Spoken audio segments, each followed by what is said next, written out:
आज हम आपको एक ऐसी खबर बता रहे हैं जो सिर्फ मिडिल ईस्ट ही नहीं बल्कि पूरी दुनिया की स्थिरता को प्रभावित कर सकती है। हाल के घटनाक्रम में ईरान, अमेरिका और इजराइल के बीच तनाव अचानक खतरनाक स्तर तक बढ़ता नजर आ रहा है। ये सिर्फ एक सैन्य कार्रवाई नहीं बल्कि रणनीतिक, राजनीतिक और वैश्विक शक्ति संतुलन से जुड़ा एक बड़ा संकेत है। ताजा जानकारी के मुताबिक ईरान के अलबोर्ज प्रांत के करज शहर में बन रहा एक विशाल और अत्याधुनिक पुल, जिसे B1 ब्रिज कहा जा रहा था, अब पूरी तरह से नष्ट हो चुका है। बताया जा रहा है कि यह हमला अमेरिका और इजराइल की संयुक्त कार्रवाई का परिणाम है। ये पुल सिर्फ एक निर्माण परियोजना नहीं था बल्कि ईरान की इंजीनियरिंग क्षमता, तकनीकी प्रगति और आर्थिक महत्वाकांक्षा का प्रतीक माना जा रहा था।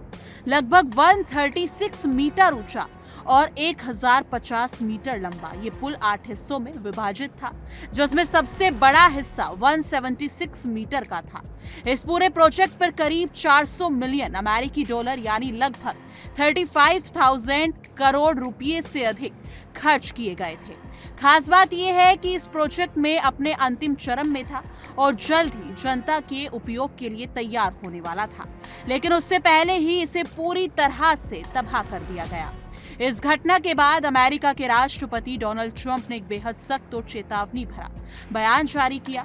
उन्होंने कहा कि ईरान का सबसे बड़ा पुल अब ढह चुका है और कभी इस्तेमाल नहीं किया जा सकेगा और आगे इससे भी बड़ी कार्रवाई हो सकती है। उन्होंने ईरान को सीधी चेतावनी देते हुए कहा कि अब समझौता करने का समय है, इससे पहले कि बहुत देर हो जाए और एक महान देश बनने की उसकी संभावनाएं खत्म हो जाएं।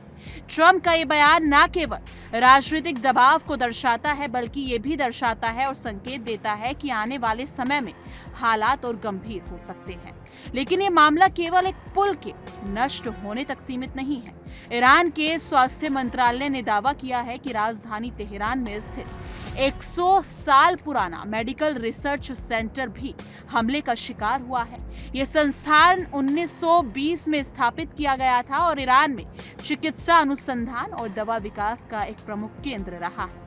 सोशल मीडिया पर साझा की गई तस्वीरों में देखा जा सकता है कि इस ऐतिहासिक इमारत के कई हिस्से पूरी तरह से मलबे में तब्दील हो चुके हैं। प्रयोगशालाएं, उपकरण और वर्षों की रिसर्च एक झटके में नष्ट होती नजर आ रही है। इस घटना ने न केवल ईरान बल्कि अंतर्राष्ट्रीय स्वास्थ्य समुदाय को भी झकझोर दिया है।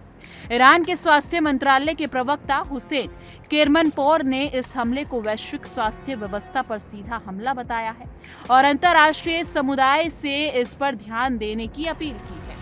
वहीं ईरान के राष्ट्रपति मसूद पेजेशियन ने भी कड़ी प्रतिक्रिया देते हुए सवाल उठाया है कि अस्पतालों, दवा कंपनियों और रिसर्च संसाधनों को निशाना बनाकर आखिर क्या संदेश दिया जा रहा है। उन्होंने विश्व स्वास्थ्य संगठन, रेड क्रॉस और डॉक्टर्स विदाउट बॉर्डर्स जैसी संस्थानों से अपील की है कि वो इस मुद्दे पर हस्तक्षेप करें और इसे मानवता के खिलाफ अपराध के रूप में देखें। अब इस पूरे घटनाक्रम को अगर व्यापक नजरिए से देखा जाए तो ये केवल एक देश के इंफ्रास्ट्रक्चर या मेडिकल संसाधनों पर हमला नहीं है बल्कि ये एक बड़े भू राजनीतिक संघर्ष का हिस्सा प्रतीक होता है।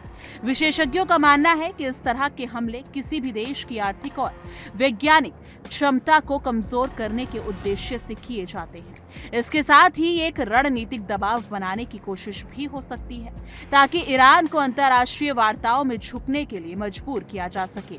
इस स्थिति का असर केवल इन 3 देशों तक सीमित नहीं रहेगा। अगर तनाव इसी तरह बढ़ता रहा तो इसका प्रभाव वैश्विक तेल बाजार, अंतर्राष्ट्रीय व्यापार और आर्थिक स्थिरता पर भी पड़ सकता है। मिडिल ईस्ट पहले से ही दुनिया की ऊर्जा आपूर्ति का केंद्र है और यहाँ किसी भी प्रकार का संघर्ष पूरी दुनिया में आर्थिक अस्थिरता पैदा कर सकता है। इसके अलावा सबसे बड़ा खतरा एक बड़े सैन्य संघर्ष का है जो कई देशों को अपनी चपेट में ले सकता है। फिलहाल दुनिया की नजरें इस पूरे घटनाक्रम पर टिकी हुई हैं। कूटनीतिक प्रयास जारी है, लेकिन ये देखना होगा कि क्या बातचीत और समझौते के जरिए इस तनाव को कम किया जा सकता है या फिर ये टकराव और ज्यादा गहराता जाएगा।